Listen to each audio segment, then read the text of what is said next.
Okay. Hello, this is Hyro Monk Enoch. This is Deacon Joseph Swaden, and this is Orthodox Apologetics Live.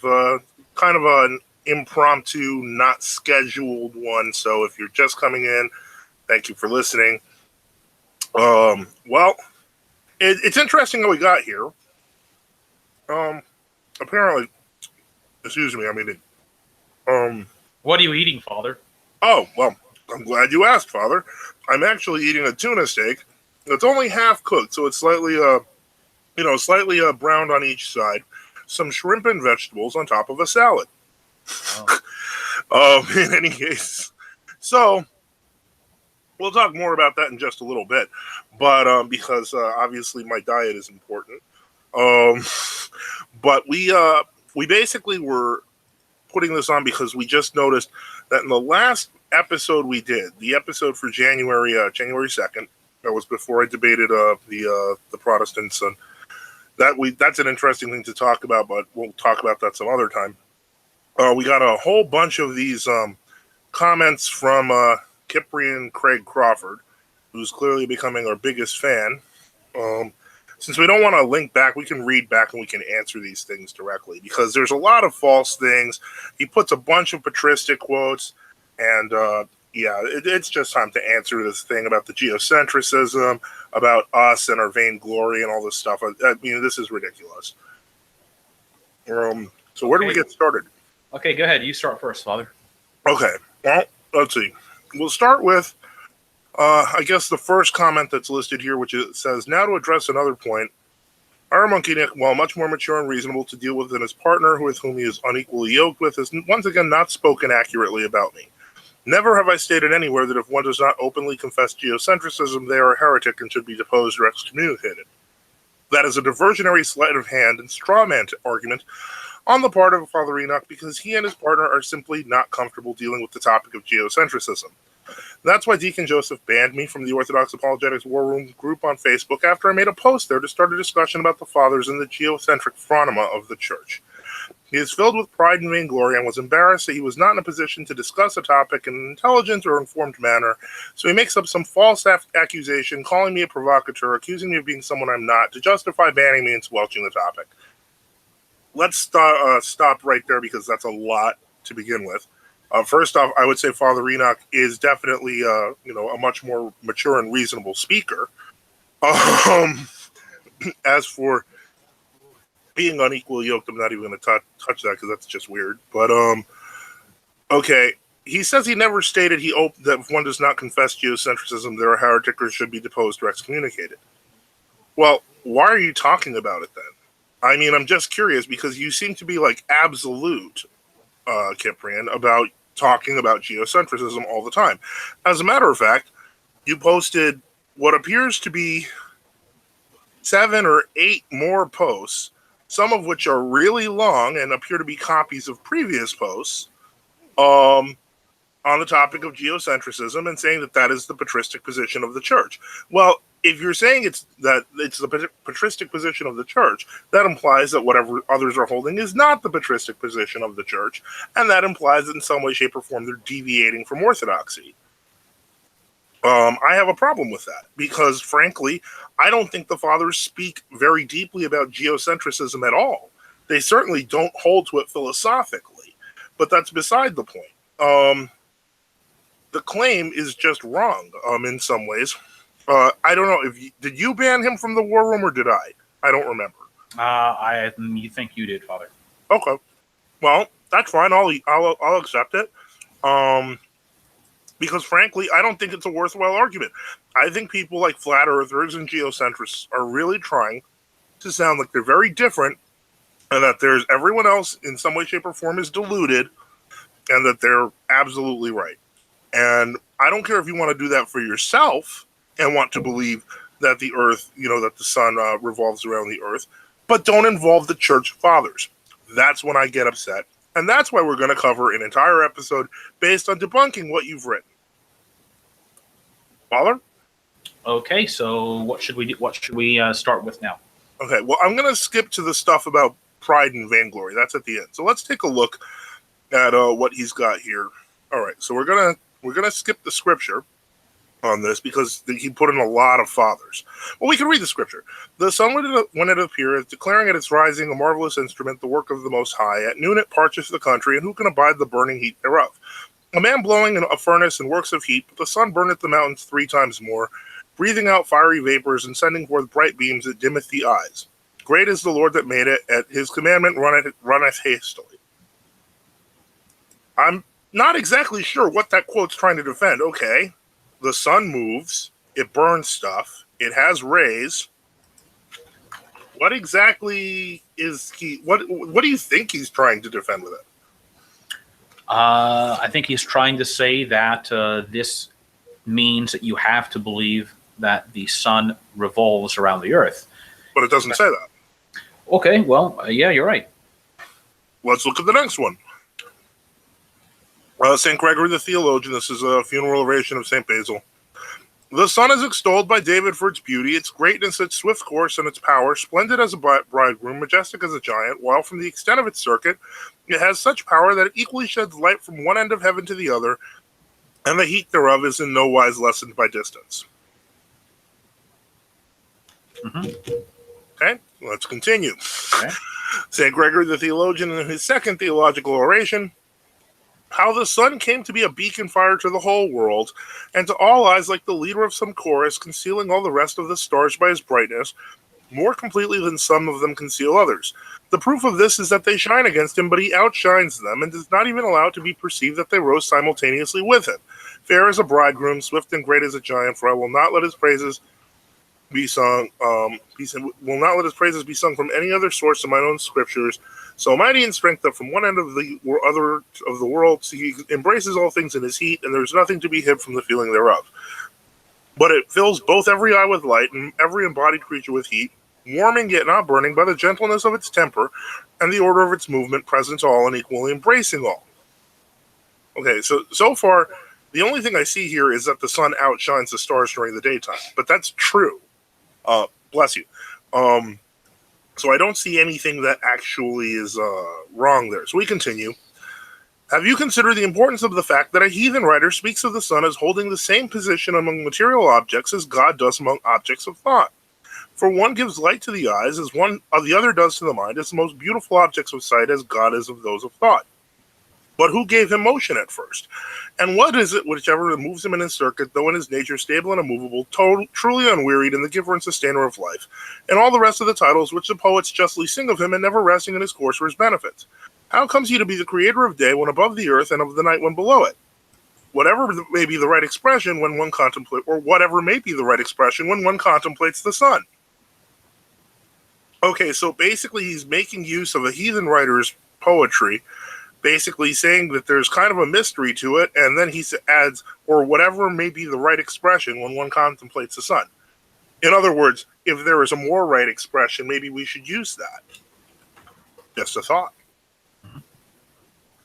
Should we go to the next one? Good. Okay, and how does the earth below form the foundation of the whole, and what is it that keeps it firmly in its place? Well, that's the whole quote. Well, okay, we all know it's God, so let's continue. St. Hippolytus, Discourse on Holy Theophany. For what richer beauty can there be than that of the circle of heaven? And what form of more blooming fairness than that of earth's surface? And what is there swifter in the course than the chariot of the sun? Or what can be more graceful car than the lunar car? I would not really sure if that's the right word, but in any case, maybe it means the cab. I don't know. Then the lunar orb. And what may work more wonderful than the compact mosaic of the stars? I'm trying to see this definite geocentrism here, this dogmatic geocentrism that I'm not seeing. I mean, I'm wondering, could you? I can hear your feedback. Oh, sorry. Hold on. Let me try moving my mic. Okay. I'm wondering if we were to look in the Fathers for similar quotes about the theory of humors, if we could find just as many. Just references, for example, I think you can find some probably references to St. John Chrysostom. Hold on. It wouldn't surprise me. Okay. In fact, in St. John Chrysostom's commentary on his homily 12, I believe, on 2 Corinthians, he talks about but not, it says, for example, but not such are the stomachs of the rich, or rather of the luxurious, but they are filled with humors, phlegm, bile, corrupted blood, putrid rheums, what are rheums, and other such matter. Wherefore, no one, if he lives always in luxury, can bear it always. Now, okay, so what about St. Augustine? So that, let's see, so that if they were to construct a man now in their own principles, they would not put in his head any moist humors or phlegm, as the Greeks call it, which act the part of water amongst the elements of our body. But in God's handiwork, the head is the seat of the phlegm, and surely most fitly, and yet according to the supposition. I mean, I don't need to read all of them. I mean, I was actually writing something about this. I was actually writing something about this. We're gathering, like, saying, you could find a lot of quotations in the Fathers where they basically speak in the common way. I mean, they're not, to be honest, yes, the Fathers, because they accepted the current view then of the sun revolving around the earth and of the theory of humors, these theories are not absolutely wrong. They're correct from a frame of reference, if you know what I mean. Yeah. And in fact, technically, I mean, it's crazy because they're acting like, even heliocentrism is no longer correct, because Galileo believed the sun didn't really move at all. Right. So, I mean, yes, from the frame, if the earth is taken as the frame of reference, you can in fact calculate everything around it. And, you can believe in that, So we're going to get further, and you're going to see that some of these quotes actually are closer to the current view than heliocentrism or geocentrism. Yeah. Well, in any case, let's continue. Where are we? St. Hilary of Poitiers on the Trinity, Book 3. Okay. The Father glorifies the Son how? He is next nailed to the cross. Then what followed? The sun, instead of setting, fled. How so? It did not retire behind a cloud, but abandoned its appointed orbit, and all the elements of the world felt the same shock of the death of Christ. The stars in their courses, to avoid complicity in the crime, escaped by self-extinction from beholding the scene. What he's talking about there is something miraculous, not something typical. When when the sun stops moving in the Old Testament, by the word of the prophet, that doesn't mean that it normally does that. It's a miracle. And while what happened at the death of our Lord was a horrible miracle, it is also a miracle. It is not the typical function of how the sun moves or how the earth moves. And to be quite frank, can't be used as a defense of any particular model, because you're talking about something supernatural. Do you want to add to that, Father? No, not really. Okay. Well, let's get to St. Ambrose of Milan, Fathers of the Church, Volume 42. Well, that's okay. If the Son as consort and participant in nature is so pleasing, how much goodness is there to be found in the Son of Justice? If the sun is so swift and in its rapid course by day and night is able to traverse all things, how great is he who is always and everywhere and fills all things with his majesty? Okay. Again, talking about the course of the sun doesn't automatically prove the geocentric model. And it certainly doesn't prove it from an Orthodox standpoint. Because the sun does move. Everybody acknowledges that. Yeah. So anything that says the sun moves, it's gone. You can't count it among the Fathers. So we're going to be doing a lot of elimination. Exposition of the Christian faith. I assume that's St. John Damascene, but he might be referring to St. Ambrose. But they say that the sun can be said to be alone because there is no second sun. But the sun himself has many things in common with the stars, for he travels across the heavens, he is of the ethereal and heavenly substance, he is a creature and is reckoned among all the works of God. Using process of elimination, that one's gone. Next, St. John Chrysostom, Homily 6 on Genesis. This beauty the blessed author reveals when he says, the sun beams like a bridegroom emerging from his chamber, like a giant running of his course. Its span extends from one corner of heaven right to the other corner of heaven. Do you see how he revealed to us both the sun's beauty and its speed of movement? That is in saying its span extends from one corner of heaven right to the other corner of heaven. It indicated to us in one moment of time it traverses the whole world and scatters its rays from end to end, making its great resources available. It not only supplies heat to the earth, but also dries it up, and not only dries it up, but enkindles it and supplies it with us with many different resources. So marvelous a body is it, quite beyond one's power to describe adequately. Okay? Basically, once again to reiterate, if all you can prove is the sun moves, You're not proving geocentrism. Okay. St. Augustine, letters or tractates on the gospel according to St. John. Who else save Joshua the son of Nun divided the stream of the Jordan for the people to pass over, and by the utterance of a prayer bridled and stopped the revolving sun? A process of elimination. Once you are talking about miraculous events, you are not proving geocentrism. We continue on. St. Augustine, the Confessions, Book 11. I desire to know the power of nature and nature of time by which we measure the motions of bodies, and say, for example, that this motion is twice as long as that. For I ask, since day declares not only the stay of the sun upon the earth, according to which day is one thing, night another, but its entire circuit from east even to east, according to which we say so many days have passed, the nights being included when we say so many days, and their spaces not counted apart.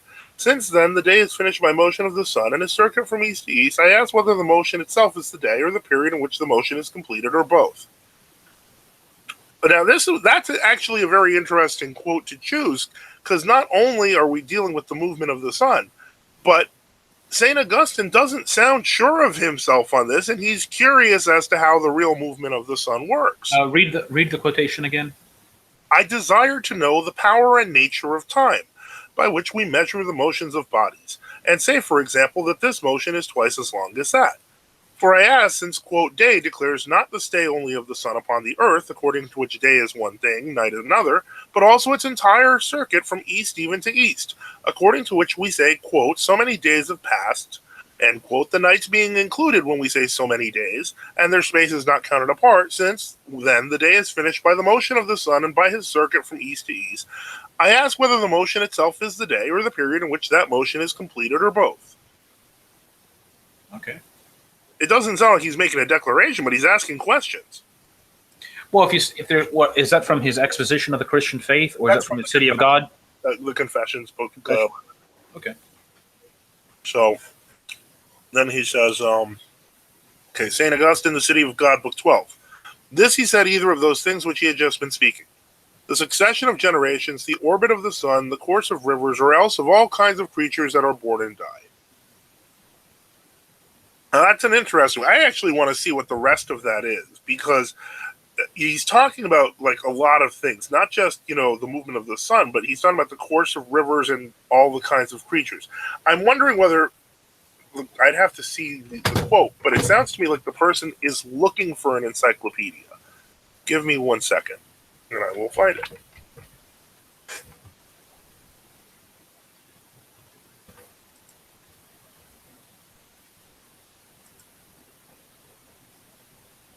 Okay.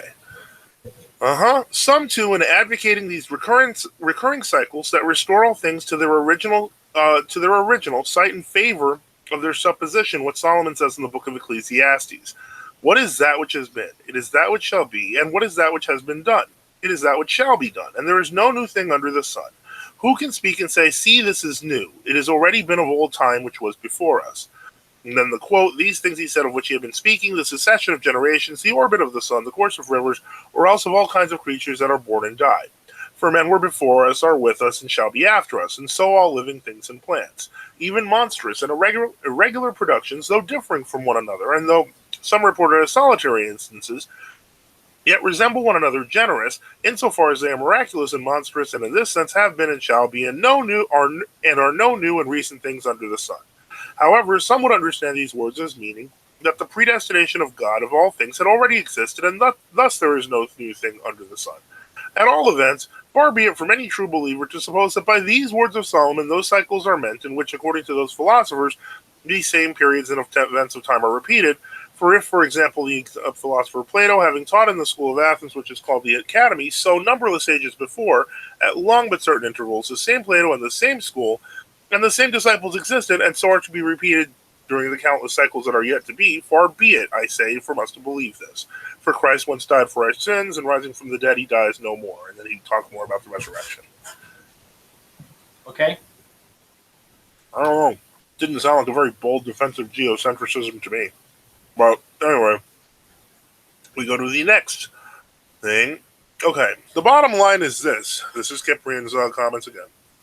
Father Enoch and Deacon Joseph are of the opinion that all these great fathers, St. Athanasius the Great, St. John Chrysostom, St. Basil the Great, St. Gregory of Nyssa, St. Gregory the Theologian, St. Ambrose of Milan, St. Jerome, St. Augustine, St. John of Damascus, St. Gregory Palamas, St. Cosmas Aetolius, and many more, to only mention a few, were ignorantly following the prevailing science of their day and were mistaken. We didn't say ignorantly. They did their best to have the prevailing science of their day. And they were mistaken when they confessed the earth to be immovably fixed at the center of the universe. Well, we didn't consider them mistaken. If you're using the science of the time, you're as right as you can be. They want to change the subject and talk about the Father's ignorance of germ theory and humors and other things, as if somehow the scriptures speak explicitly about these sort of topics, as if there was any kind of consensus stated by the Fathers on such matter, when in fact clearly there is none. The inerrant scripture teaches geocentrism, and that was impressed upon the minds of the Fathers. I'm going to stop the quote there. Just curiously, it does sound like he's basically saying that is the teaching of the church. Am I right? Because he was just saying that's like not like, the real. Yeah. He's saying it's the teaching of the church. And so if someone doesn't hold the teaching of the church, what does that make them? Well, you're a heretic. Yeah, so it sounds like he wants to have his. And you are supposed to excommunicate or depose heretic laity and clergy. Well, that would be both of us. Exactly. So he's saying it is something you have to hold. Yeah. And unfortunately, that's not what we're finding. Let's continue. He says, since Father Enoch and Deacon Joseph obviously accept heliocentrism, and they think they know better than all the aforementioned fathers, perhaps they would like to explain to their listeners how it was for the first 3 days when the earth was existing, but there was no sun. The sun was not created until the fourth day. Okay. Should we just start answering as we go through, or I don't know? Well, who says we believe in heliocentrism? Heliocentrism is the view that the sun is the center of the universe. Right. So, I don't know if anybody really believes that anymore. Yeah. Well, and more importantly, he's saying, well, how would you like to explain to that how it was for the first 3 days when the earth was existing, but there was no sun? Well, there was no sun. Yeah, there was no sun. We don't deny that. And so, was the earth orbiting some imaginary spot just waiting for the sun to be created 3 days later? That's what the scripture says. So, that's what I'm going with. Or was the earth motionless, waiting those 3 days for the sun to be created, and after the sun was created on the fourth day, God gave the earth a push and a spin to cause it to orbit the sun and rotate on its axis? Well, I don't know, because I didn't create the sun or the earth. Please do tell, O wise elders, how did God accomplish the miracle in Joshua 10? You want to answer that? Because I'm like really frustrated with this when I read stuff like that. I don't see why God couldn't have just frozen everything at that moment. Yeah, but the point, I don't know why is it such a big thing? God can do anything. Yeah, I mean, and it's just weird. And it's like insulting at the same time. But okay, and then he continues, since you believe day and night is caused by the diurnal rotation of the earth, when Joshua commanded and the sun stood still, are you asserting that God took the earth, which is claimed by the heliocentrists to be rotating at approximately 1,000 miles an hour at the equator, and brought it to a screeching halt, and then God gave it another spin to start it up again when the Amorites were defeated and it was time for the sun to go down? Why not? Yeah, I can do that. Yeah, he's God. The laws of nature are, they're subject to it. Why does Scripture mention the earth being also stopped in its course? Because, the moon also being stopped in its course, because the moon was stopped in its course. If the sun is not moving about the earth, and God purportedly stopped the apparent movement of the sun by stopping the rotation of the earth, then explain why the need to stop the moon and make it stand still. Both geocentrists and heliocentrists are totally in agreement that the moon moves around the earth in an orbit. Well, I don't know why he needed to do that. Obviously for dramatic effect, I guess. It's God. We don't have the control over how he does that. So let me see here. Now he's quoting again from the scriptures. Okay, he's quoting Joshua when the sun stood still. He's quoting Habakkuk, the sun and moon stood still in their habitation. At the light of thine arrows I went, and at the shining of the glittering spear. St. Jerome, he quotes, in Exodus we read that the battle was fought against Amalek while Moses prayed, and the whole people fasted until evening. Joshua the son of Nun prayed, sun and moon stand still, and the victorious army prolonged its fast for more than a day. Okay. The moon may dispute over her eclipses and ceaseless toil and ask why she must traverse every month the yearly orbit of the sun. The sun may complain and want to know what he has done that he travels more slowly than the moon. I am curious as to whether if he's being such a literalist on this, I don't know if he really is a literalist and he really believes the sun and moon talk. I have no idea.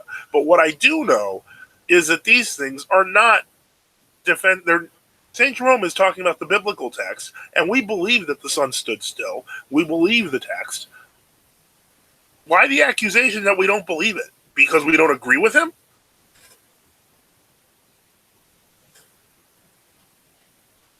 I'm just waiting to get to my part. That's all. Oh, your part? Yeah, I'm just gonna. The stuff about the more modern Orthodox stuff. Please, no. Let's talk about it. I have all this fish and. And can we just, before we do that, can we just mention this? Yeah, go ahead. There's a mention. He mentioned that I was eating leftover chicken on December 11th. The reason for that is because the Western Rite fast, it has 4 Sundays. And it's all the period intervening for it. And I'm a Western Rite Orthodox Christian, as I've said many times on the show. So I was trying to clean up the kitchen for the coming fast. So the implication that I don't fast was a little offensive. I'll take it, but I'll just assume ignorance on your part as opposed to malice, even though maybe that's not the smartest hack. Okay, Father, now you've been doing a paper. For the past few days, I was looking about how various Orthodox Church figures reacted to the coming of the Copernican and then Galilean and other, views about the sun and the earth, their positions. Okay. Well, there are a few places I found, and one is the writings of the Holy Archbishop of Kherson, Innocent, who reposed in 1856.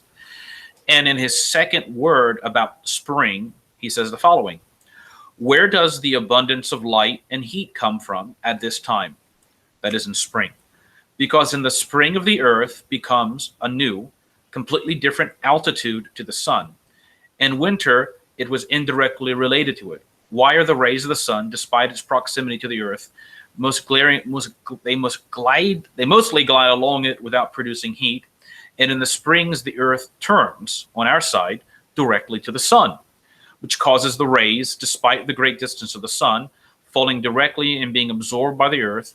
They warm the air and produce warmth from direct about Rashanea, face of the earth, to the sun." Some of it, I'm still translating some of the Russian phrases and such. But he says the earth turns to receive the rays of the sun. All right? So he's saying the earth moves. Okay. Right? That doesn't seem to be controversial to St. Innocent of Kherson in the 1850s. In his public encyclical kind of letters to his people about the coming spring.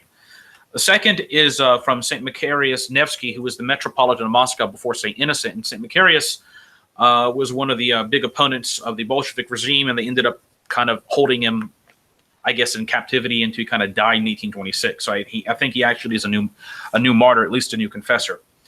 And in his word on Christmas, or his epistle during Christmas, his Christmas epistle, he says, let me get the quote from Asbeka. He says, "In the world of Christianity, something similar to what happens in the spheres of the heavenly bodies has been accomplished. Some planets, as astronomy says, in their periodic movement near the sun, sometimes begin to reverse, and then with greater speed, they continue their forward movement again." All right, so their periodic movement near the sun. Hold on, I may have a more exact flow quote. But let's see. Anyway, but it seems their periodic motion near the sun. So I guess you could say that goes either way. Mm-hmm. Let me see. What are the other ones I have before me? Okay. I have several tabs open at the moment in Google Translate, so 1 second. We already mentioned St. Theophilus Recluse saying the earth revolves around the sun. We mentioned St. John in Kronstadt saying the earth revolves around the sun. And of course, none of these people have any authority as far as this fellow is concerned. They're just simply, as opposed to just being opinions or not a really dogmatic issue, it becomes some sort of a dogmatic issue. Okay, so we have a few other texts I can go to. If you want to mention anything while I'm looking, Father, you can. Oh, well, I was actually answering well, you know what? I can do that just by saying it.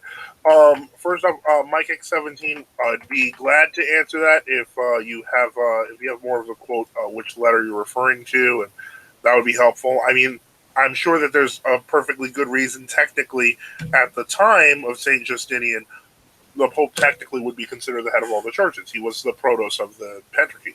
But, so that doesn't mean much to me on its own. I'd have to see the quote. Assault rifle, I mean, I know why Matt Slick does that, because I've seen him actually do that in other debates.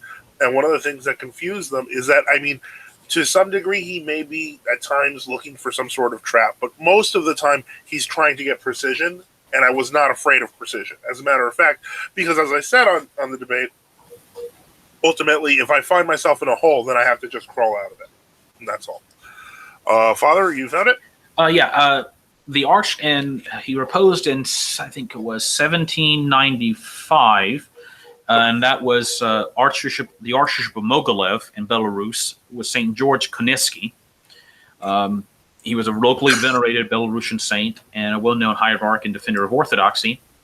And he says in one of his works, I'll try to give the links. He says the Earth moves preferably with a forward movement. Therefore, it cannot be at the center of the world. There are no convincing arguments about the fact that she is in the center. Although there are many thoughts against Copernicans, all of them are easily mocked by supporters of Copernicus.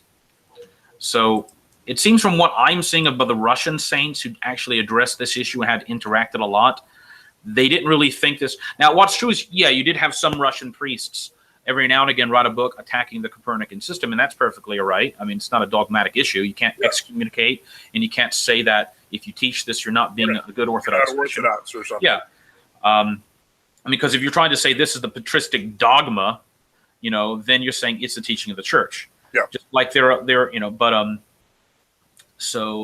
what St. George Koniski says.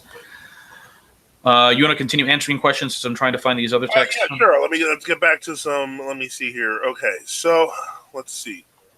We got to that one. We got to that one. We got to the St. Jerome. Okay. Then he says, just to clarify a few things, the host publicly slandering people and making false assumptions is not a good way to get people to want to answer your questions, which are just a diversion from the larger issues at hand anyway. I never claimed to be a Kierkegaard, ever. And I've never been affiliated with them. I've criticized and publicly debated the Kierkegaards on Facebook and other forums.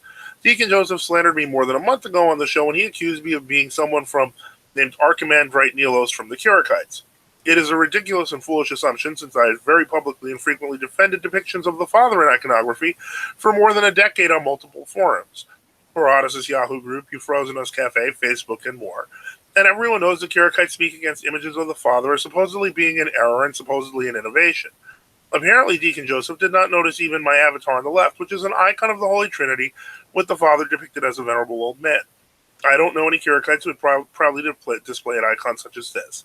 This only confirms that Deacon Joseph suffers from an issue where he blurts things out without thinking and contemplating them properly beforehand, which is why he's totally unqualified to host a live apologetics show. All right, just to get to this, the Matthewites are, they're a smaller part of the TOC priests, separated from the main part of the TOC, and he's wanted me to talk about these for ages, and I've brought up a few things, but only in passing. However, what he's doing here is being dishonest, and here's why I say that. First off, the Kierkegaards didn't break off from the main Matthewite group over the icon of God the Father. That would have been the Gregorian schism in 1995. In fact, when we spoke the last time, he immediately said, "You should know from the icon. You should know from the icon of my avatar of what church I'm part of." Well, if you have the icon of God the Father and you're making that point and you're attacking Florinites, the only assumption you can make is that the person is a part of the Gregorian Matthewites, because those are the ones that broke off defending the image of God the Father. But in the end, the major synod, which was headed by Archbishop Andreas of the Matthewites, eventually said, yes, we also accept icons of God the Father. So if you're using that as a rallying cry, you're going to be assumed to be a Gregorian. As for being Archimandrite Nilos, that the jury's out. Is Archimandrite Nilos from the Kierkegaards, or what's he from? Gregorian. Oh, so he is a Gregorian. So this would fit, again, the whole Gregorian thing. Then he says, secondly, I've never claimed to be a Gregorian Matthewite either. No, you've simply done what you have done for the past decade, and that is imply things, but not actually say them. This is the most we've actually gotten of hearing that your real name's Craig Crawford, you live in Seattle, Washington, and now you're saying you're a Matthewite of some sort. In a decade of seeing your stuff on Facebook and on the Afrosinos Cafe and on the Paratus Yahoo group, anyone can go to these public groups and check and look up his stuff. You will see the same thing. And the same things have happened over the years. People have asked you who you are, who is your bishop, and you refuse to give an answer. I still don't believe you're giving me the right answer, and I'll tell you why. Because what you said is, I never claimed to be a Gregorian Matthewite either. Once again, Deacon Joseph and Father E have jumped to conclusions, making false assumptions. They make up lies that I've been hiding my identity for 9 years when this is not the case at all. They simply do not know me and have not had contact with me. Father Enoch has never asked me who my bishop is until only now. I have not had any substantive discourse with either of the two over the last 9 years, and neither of them asked me until now. I know I've asked him in the past. Have you asked him in the past? I don't know. I don't think, probably not. I haven't really interacted a whole bunch, probably. I sent a message to Father Enoch through Facebook several months back, and he never responded. How can I be avoiding his question about my bishop when he never spoke with me before and asked? I've never hidden my identity and do not post under assumed names and attempt to disguise my identity as the deacon slanderously alleges. It's either Craig, birth name, or the name people know me by in church, Cyprian. So you are definitively saying that you are not Archimandrite Nelos and that Archimandrite Nelos is not a sock puppet. Because if that's the case, you're lying. Now, the reason I tend to go towards that whole you're lying thing is because of your behavior over the past 9 years. When you cannot answer a question and not be honest, that's a problem. Then you went so far as to say, the last bishop I was under the care and protection of was Metropolitan Anthony Gavalos of New York of the Synod of Archbishop Stephanos. His eminence reposed in 2016, and the Synod in Greece has yet to appoint a replacement bishop. The Synod has not even appointed a full-time priest for his church, and Astoria, the Church of the Holy Protection. They're occasionally served by traveling priests. I had an amazing feeling that when you finally answered the question of who your bishop was, he was going to be dead. I just felt it. I kind of had a weird feeling about that. Then you say, currently I do not maintain any contacts with the Bishop of Archbishop Stephanos Synod in Greece. They do not have much of an internet presence, which is admittedly disappointing.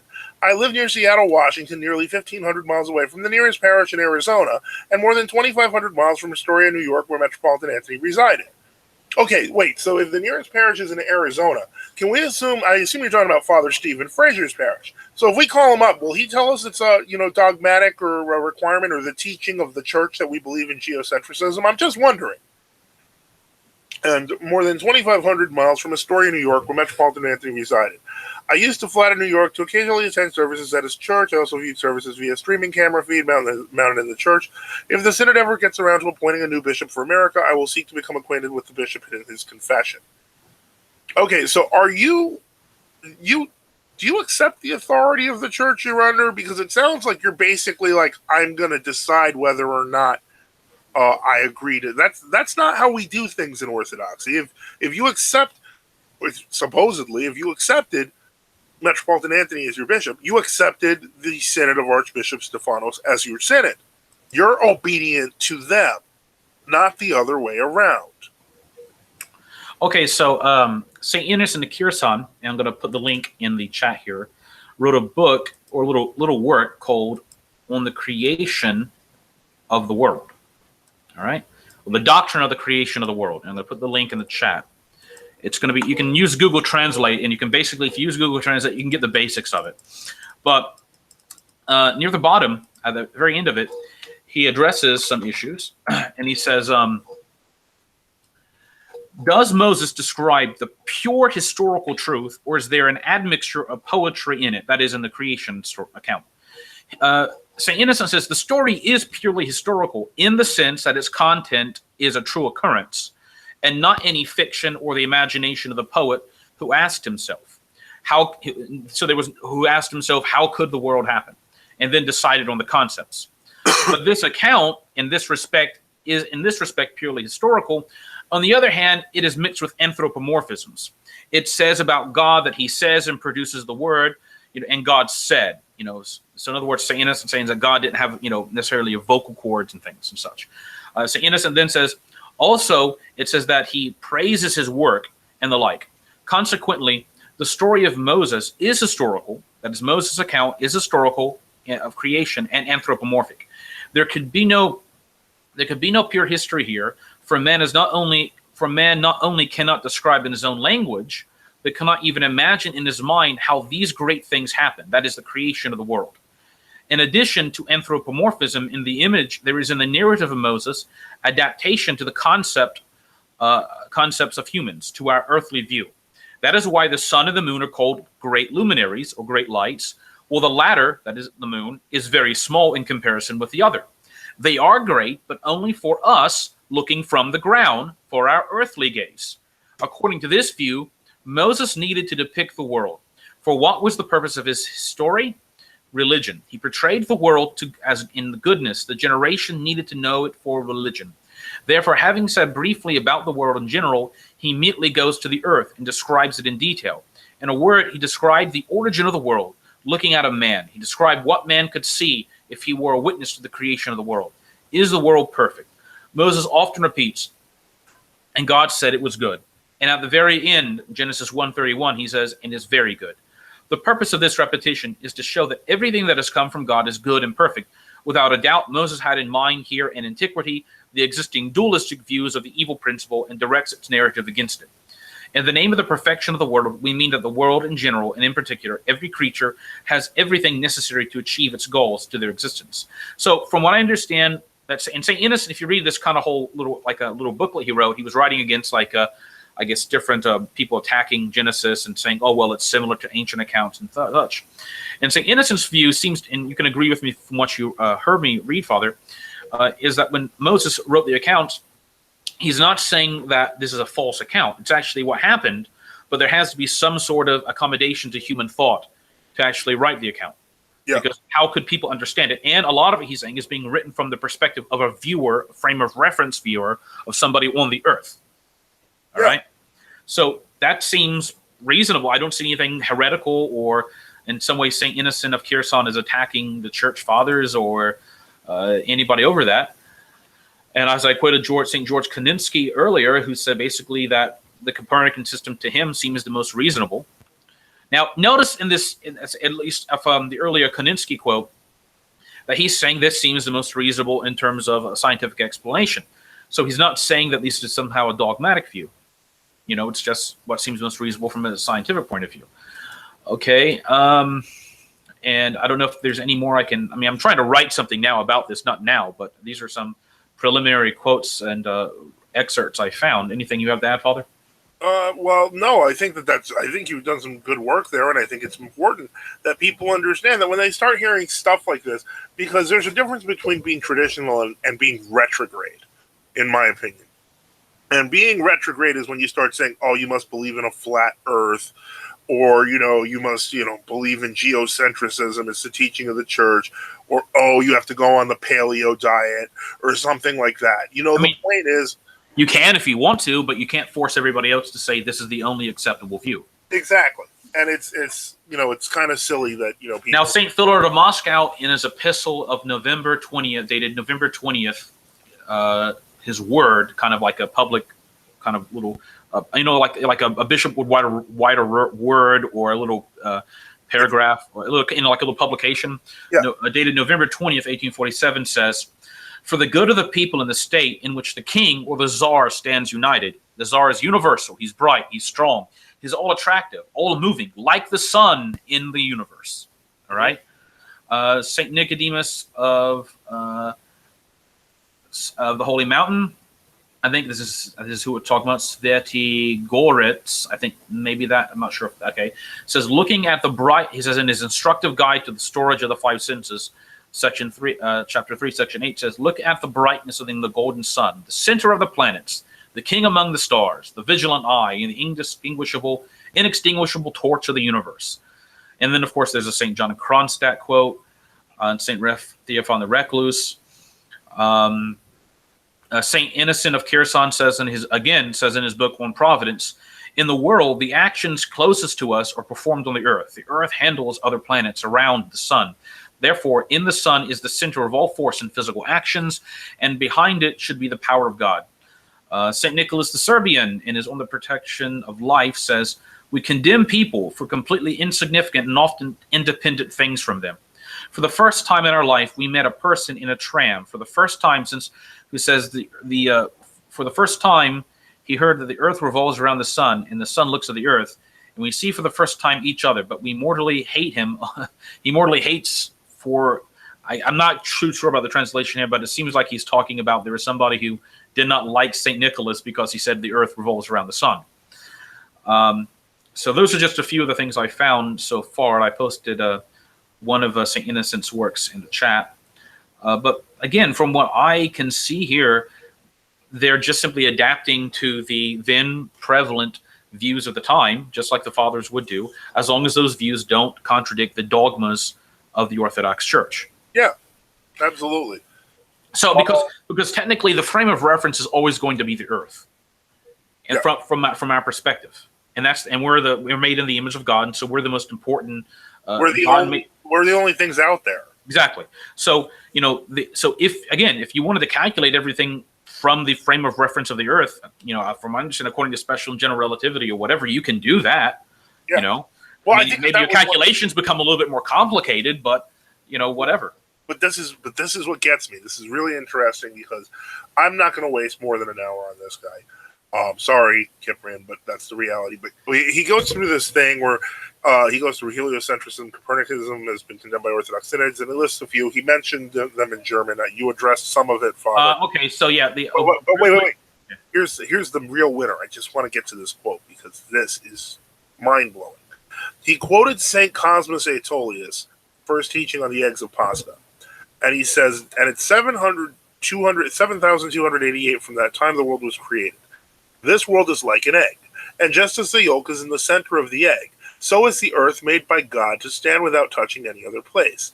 And just as the egg white surrounds the yolk, so does the air the earth. And just as the shell encloses everything, so does the sky the earth. The sun, the moon, and the stars are attached to the sky.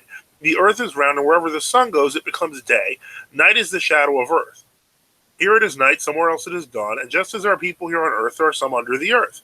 This is why the Holy Fathers have ruled we should color our eggs red for Pascha, because the egg symbolizes the world, while the red color symbolizes the blood of our Christ, which he spilled on the cross to sanctify the whole world. Now, putting aside the fact that, I always thought that it was St. Mary Magdalene who turned the egg red, and that's where we got that from. What he's basically, the yolk in an egg moves. And if the yolk in an egg moves, and you're describing the universe, even if you put Earth as the center, that means everything's moving. That is literally the opposite of any fixed point geocentrism I've ever heard of. Okay. There's a reference he gave to condemnation theories, supposedly the view that the earth in any way moves around the sun, or from any perspective, was supposedly condemned in 1803 and 1839. And he gives a German book called De Religiosi Kritik am Kopenkanschen Weltbild in Griechenland zwischen 1794 and 1821.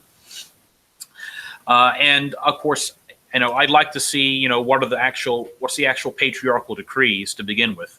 Yeah. But reading the review in the Journal of there's something called the Journal for the History of Astronomy, Volume 31, Part 2, page 165, published in 2000, and I'll publish it in put the link here.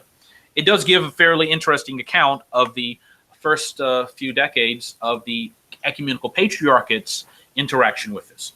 And there were many patriarchs, like Patriarch Nectarius of Jerusalem, who did write anti-Copernican treatises. Okay, that's no problem. Now it says, however, about this supposed condemnation, it says the controversy about heliocentrism was inextricably connected with that about the plurality of worlds. Now, what is the plurality of worlds? Plurality of worlds is basically the old version of that the universe is infinite in size, infinite in age. There are infinite amount of planets with alien kind of people living on them that don't descend from Adam.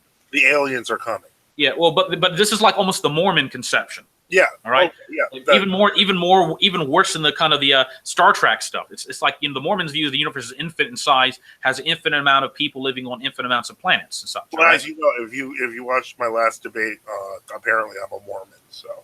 Oh. Well, anyway, so the reviewer says both controversies coincide in time. As we saw, Fontenelle was translated in 1794. The first big salvo in the Copernican War was Macraius's Triumph, which was anti-Copernican, appeared in Vienna in 1797. The anti-Copernicans, supported by the Ecumenical Patriarch, which condemned the theory in 1839, saw the plurality theory a threat to the central position of man and refused to admit the existence of intelligent beings not descended from God's creation, Adam. I don't see the problem with that. They did correctly. They condemned the plurality of worlds. The believers in the inhabitability of the planets and even of the sun. So remember, a lot of these people believe people lived on the sun, which also was a Mormon belief, by the way. In our and other solar systems, considered practical problems that grew out of the belief, such as duration of possible trip to the moon. On the whole, the anti-Copernicans were connected with the official church in Constantinople. They were critical of the West, especially the papists. So, again, no problem. That was the Ecumenical Patriarch's view. But again, it says the material gathered. Anyway, you can read the whole article. I don't see anywhere in it where they were basically excommunicating large swaths of people. And nor did they break communion with the Russian church, especially if they had prominent Russian bishops saying they didn't see any problem with the Copernican view. Although, again, in Russia, they condemned the plurality of worldview was condemned because they were able to extract that as not connected to, the movement of the Earth view, if you understand my point. Right. So go ahead. Well, just, because I want to just get this question out of the way, because this Ultra Rifle's been wondering about this for a few minutes now. My wife's an iconographer. I asked her exactly this question about the depiction of, the father as an old man. It should not be done, is what she said. Historically, though, a lot of icons, including miracle-working icons, have been done that way. It's the whole Ancient of Days thing. I'm not, I don't make a judgment on it. I venerate icons with God the Father on them. Well, I do too, but I should note that to act as if people there haven't been saintly figures that have expressed both positive and negative views. Yeah. And in fact, so the technical view of the church, what I think bishops should do, just my opinion, is just not condemn anybody. Yeah. And because, for example, Pope St. Gregory II or Pope St. Adrian I, I think maybe St. Gregory II, St. Gregory III in their letter against iconoclasm in 731 actually mentions you shouldn't depict God the Father. And he says this is why we don't do this. All right. Now, would someone condemn St. Gregory II or the III for saying that? No, but you have to acknowledge that there were saints who were like, well, I don't really want to think we should depict God the Father. Right. I kind of partial to those icons simply because so many people who are renovationists attack them. Yeah, that's why I like them too. Because basically the Hockner type people have attacked them so much that you almost want to defend them just because, I almost one time ordered a coat that had a Holy Trinity icon on the back of it. So. All right. Okay. Sorry to interrupt. Continue. We've got 7 minutes. So. Okay. Well, you can read these documents. I've sent you a whole. Let me see. There's only other text here. There's another. I looked on the Russian internet a lot. It just seems to me that within the Russian hierarchy, that is the Russian bishops who were saints, they just adapted to the Copernican view. And didn't think it was a big controversy. Now there may have been Greek bishops who, didn't like it, but after the 1850s, after the 1840s and 50s, was there really any more talk about it in the Greek-speaking world? Was the state church of Greece back in the 1870s, when it was really Orthodox, was it demanding and shutting down all the astronomical observatories and the school systems which were teaching heliocentrism? Because the church had a tremendous amount of influence in the school system. Or did they simply, at this point, view it not as a big deal as long as certain concessions were made that people weren't teaching that the universe is infinite in size and all the rest? So, we've talked about this enough.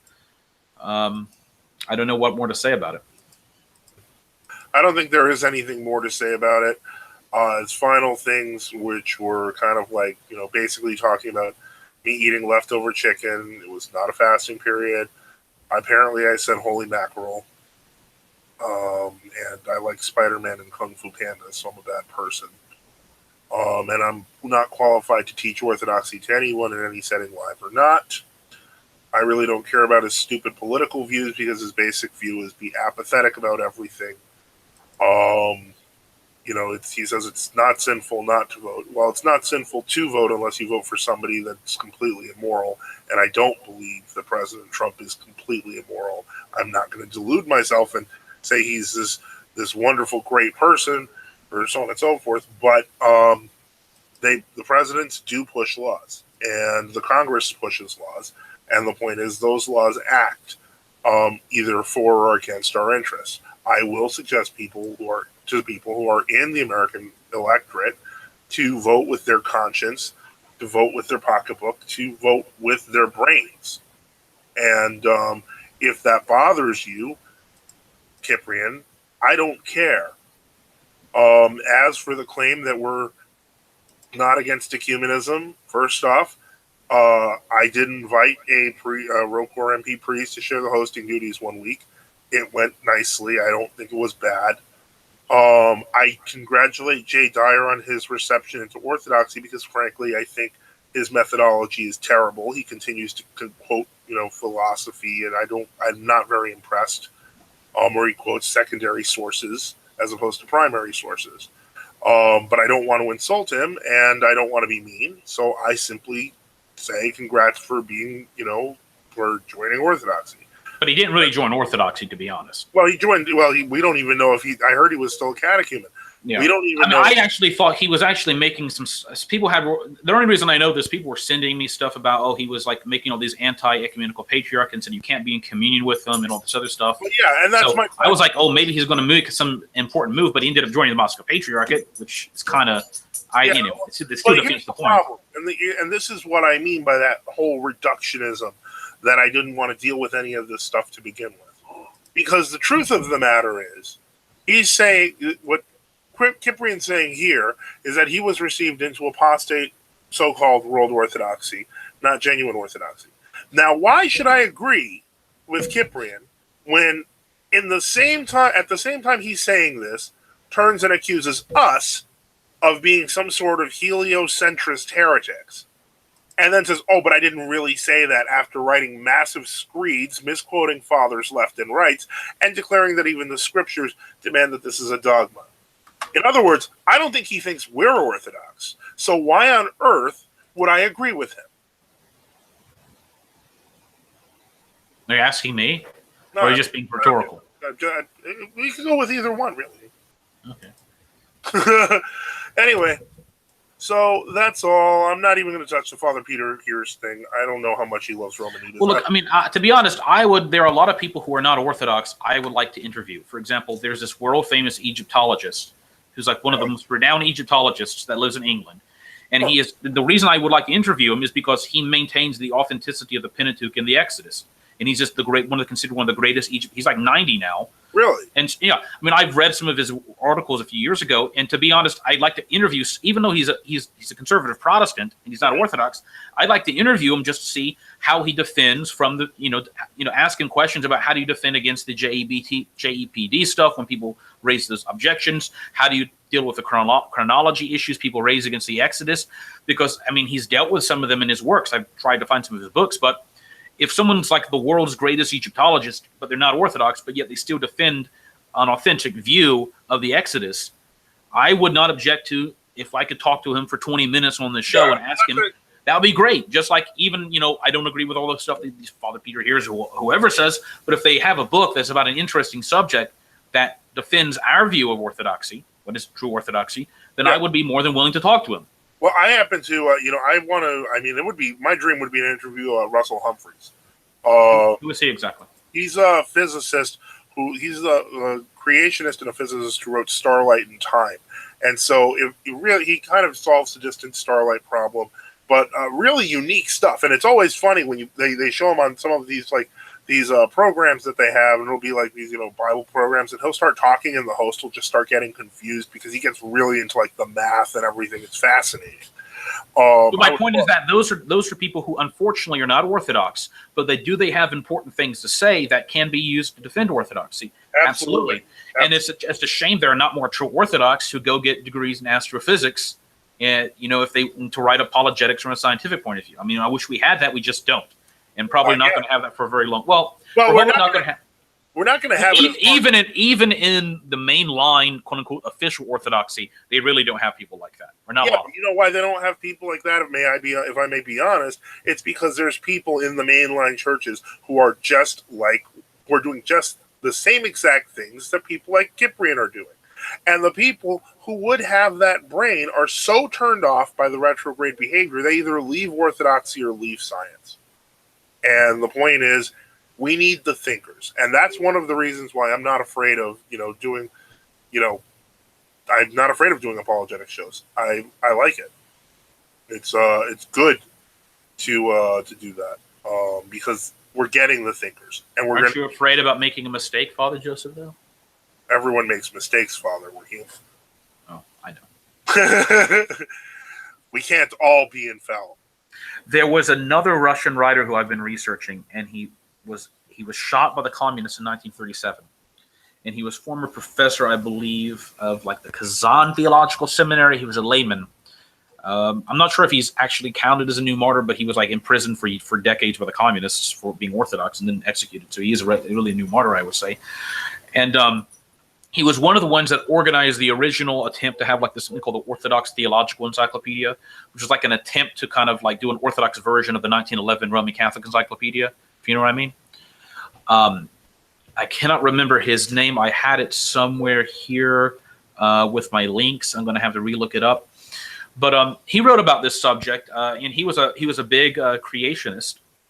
I think he had theological, philosophical, and scientific and natural science degrees, and he wrote a lot of stuff against Darwinism. A Russian writer. He died in 1930. He was shot in 1937 by the communists for his orthodoxy. No, I cannot remember his name. Sergius, not the evil Sergius, something like that. But I'll post it in the comments when I find it.